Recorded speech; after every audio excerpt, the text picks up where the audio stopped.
नमस्कार दोस्तों, आज हम लोग अपनी टीईटी की तैयारी में मनोविज्ञान के आगे के 50 प्रश्नों को पढ़ेंगे जो 301 से लेके 350 तक होंगे। तो चलिए शुरू करते हैं।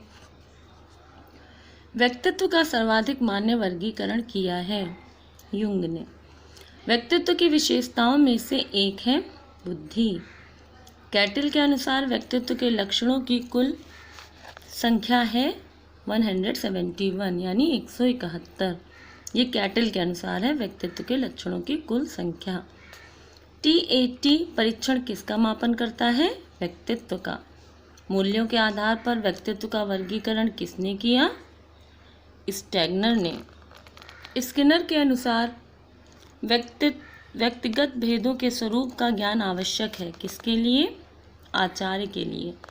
कक्षा में छात्रों की संख्या कम होनी चाहिए। किसने लिखा है? रॉस ने। कि कक्षा में ज़्यादा छात्र नहीं होने चाहिए। किसने लिखा है? रॉस ने। बालक गणित और विज्ञान में आगे होते हैं जबकि बालिकाएं भाषा और सुंदर हस्तलेख में। क्यों? व्यक्तिगत विभिन्नता के कारण। विशिष्ट बालकों के अनुरूप शिक्षा की व्यवस्था करना व्यक्तिगत विभिन्नताओं को कौन सा कारण है? शैक्षिक महत्व। स्टर्न के अनुसार खेल क्या है? खेल एक ऐच्छिक आत्मनियंत्रित क्रिया है।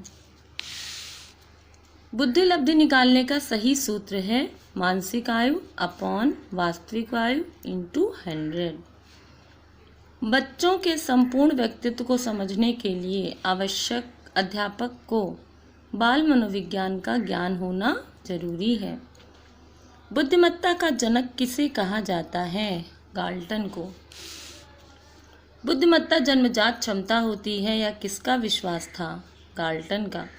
प्रथम बुद्धि परीक्षण विकसित किया था बिने एवं साइमन ने। आईक्यू का सूत्र तैयार किया था स्टर्न ने। जी कारक का सिद्धांत प्रतिपादित किया था स्पीयरमैन ने। मानसिक आयु की अवधारणा का सिद्धांत प्रतिपादन किया था बिने ने। 120 या इससे अधिक आईक्यू वाले बालक को कहते हैं प्रखर बुद्धि। बुद्धिमत्ता लब्धांक क्या होगा यदि मानसिक व शारीरिक आयु समान हो? मानसिक आयु और शारीरिक आयु समान होगी तो दोनों कट जाएंगे और आंसर आपका 100 आ जाएगा। बुद्धिमत्ता किस आयु तक बढ़ती है? 18 वर्ष तक। आईक्यू पर प्राप्त अंक उदाहरण है आंतरिक पैमाना। कब बुद्धि परीक्षण में आईक्यू का प्रयोग किया गया? 1916 में। सामाजिक बुद्धिमत्ता की अवधारणा का प्रतिपादन किसने किया था? थॉर्नडाइक ने।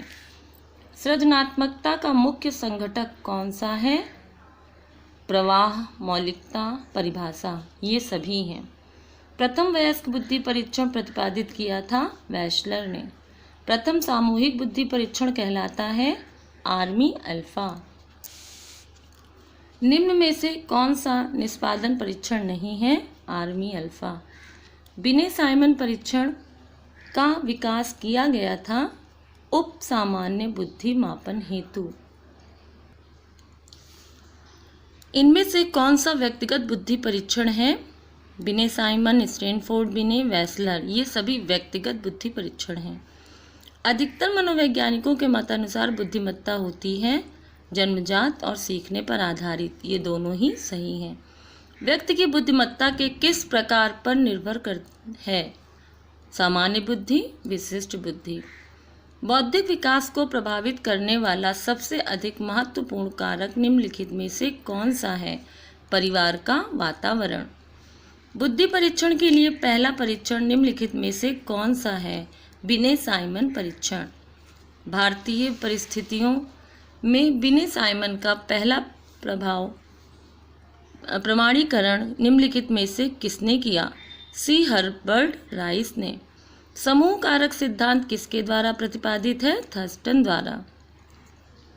गिलफोर्ड का बुद्धि संबंधी सिद्धांत निम्नांकित में से कौन सा है? त्रि-आयाम सिद्धांत। बुद्धि मॉडल की संरचना किसके द्वारा प्रस्तुत की गई है? गिलफोर्ड के द्वारा। सीखने की सरलतम विधि निम्नलिखित में से कौन सी है? अनुकरण। संबद्धता का नियम दिया है थॉर्नडाइक ने। सामाजिक अधिगम का सिद्धांत विकसित किया बंडूरा ने। CAT का प्रतिपादन किया था बेलाक ने। लिबिडो की अवधारणा का प्रतिपादन किया था फ्रायड ने। प्रक्षेपण विधि निम्न में से कौन सी है? TAT, रोशा, वाक्य पूर्ति, ये सभी है प्रक्षेपण विधियाँ। हीन भावना की अवधारणा विकसित की गई थी एडलर द्वारा। व्यक्तित्व मूल्यांकन की साधारण विधि है प्रश्नावली। व्यक्तित्व मूल्यांकन की सर्वश्रेष्ठ विधि है केस अध्ययन। अचेतना का सिद्धांत निम्न में से किसने दिया? एडलर ने। एक अच्छे परीक्षण की विशेषताएं हैं वैधता, विश्वसनीयता, मानक। जो अच्छा परीक्षण होता है उसमें विश्वसनीयता होनी चाहिए, वैधता होनी चाहिए और मानक होने चाहिए। ये सभी अच्छे परीक्षण की विशेषताएं हैं। प्रशिक्षण स्थानांतरण का सर्वप्रथम अव्यय सिद्धांत किसके द्वारा प्रतिपादित किया गया? थॉर्नडाइक द्वारा। तो दोस्तों यहाँ पर हमारे 50 प्रश्न पूरे होते हैं। इनको सुनिए और याद करिए। जितना आप इनको सुनेंगे उतना ही आपको याद हो जाएंगे और आपका मनोविज्ञान का पेपर तैयार हो जाएगा। रोज़ 50 प्रश्न करने से एक दिन आपके हज़ारों प्रश्न पूरे हो जाएंगे और आप TET की परीक्षा आसानी से उत्तीर्ण कर लेंगे। अगर वीडियो अच्छा लगा हो तो लाइक करें, शेयर करें, सब्सक्राइब करें। Thank you.